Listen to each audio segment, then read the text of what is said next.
महाराज के संदेशों को जन जन के बीच में पहुंचाइएगा।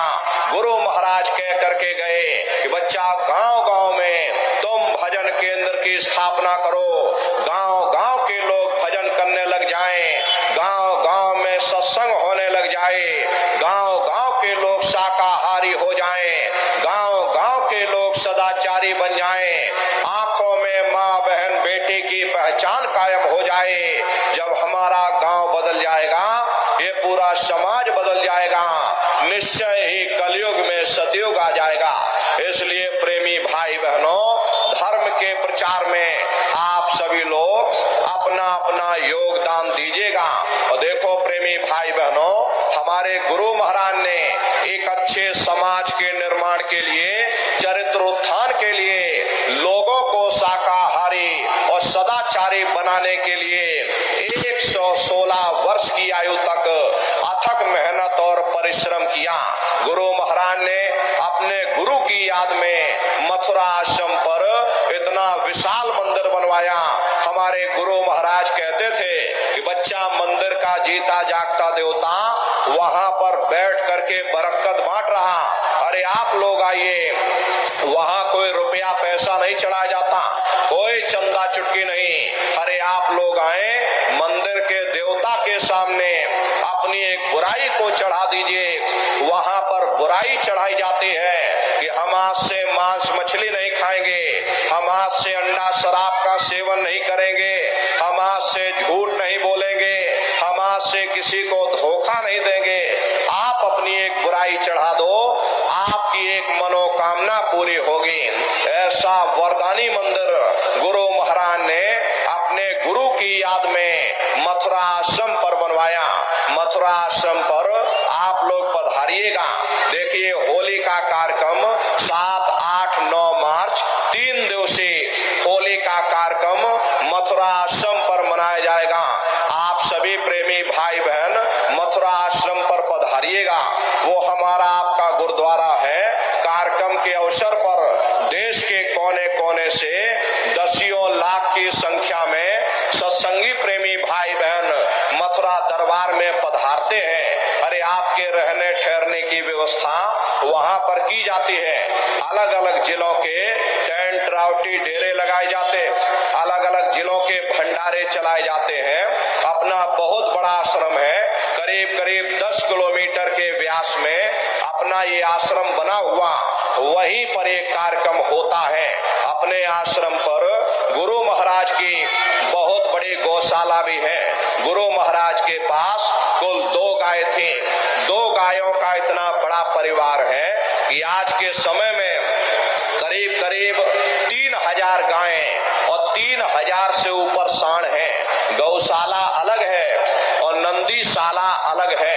प्रेमी भाई बहनों, हमारे यहाँ किसी को बाहर नहीं भेजा जाता। प्रेमी भाई बहनों, क्योंकि गुरु महाराज हमारे कह करके गए थे कि बच्चा इनको यहीं रखना, यहीं सेवा पानी करना। अगर बाहर भेज दोगे लोग मार देंगे, काट देंगे। इसीलिए चाहे गाय हो या चाहे बैल हो, किसी को बाहर नहीं भेजा जाता। गौशाला अलग बना रखी, नंदीशाला अलग है। करीब करीब 3000 के करीब गाय हैं और 3000 से ऊपर सांड हैं। उसी के बगल में अपना एक बहुत बड़ा अस्पताल भी है। वहीं बगल में अपना एक विद्यालय है जो कि बिल्कुल निःशुल्क है। 2,500 से 3,000 बच्चे निःशुल्क विद्या अध्ययन करते हैं। वो गुरु महाराज की कर्म भूमि है और गुरु महाराज की जन्म भूमि जिला इटावा, ग्राम खितौरा में है। जैसा भव्य मंदिर मथुरा दरबार में बना हुआ, उसी तरह से भव्य मंदिर गुरु महाराज की जन्म भूमि पर बन करके तैयार हो चुका। 10 साल लग गए, लेकिन धीरे धीरे ये काम चलता रहा और आज गुरु महाराज की दया कृपा से ही गुरु महाराज की जन्म भूमि पर भव्य मंदिर बन करके तैयार हो चुका। ताजमहल उसके सामने कुछ नहीं, ऐसे 2-3 ताजमहल खड़े कर दोगे, वो एक भव्य मंदिर दिखाई पड़ेगा। पूरा का संगमरमर से बना हुआ भव्य मंदिर है। वहां प्रेमी भाई बहनों करीब करीब 2000 बीघे में अपना वो आश्रम बना हुआ, आप लोग पधारिएगा। गुरु महाराज की कर्म भूमि और गुरु महाराज की जन्म भूमि का दर्शन दीदार लाभ प्राप्त करिएगा। तो होली का कार्यक्रम आप सभी प्रेमी भाई बहन होली के कार्यक्रम में सब परिवार सादर आमंत्रित हैं। आप लोग पधारिएगा और अपने अपने बच्चों को भी बराबर आप सभी लोग लाते ले जाते रहिएगा। प्रेमी भाई बहनों, हम लोग ये सोचने लगते हैं कि अरे बच्चों को क्या करेंगे ले जाकर, ये बच्चे छोटे हैं, इनको घर में रहने दो, इनको पढ़ाई लिखाई करने दो। अभी इनकी पढ़ाई लिखाई की उम्र है, ये सत्संग सुनना, ये भजन पूजा पाठ करना, ये तो हम लोगों का काम है। इन बच्चों को पढ़ाई लिखाई करने दो, ये हमारी आपकी गलत धारणा है।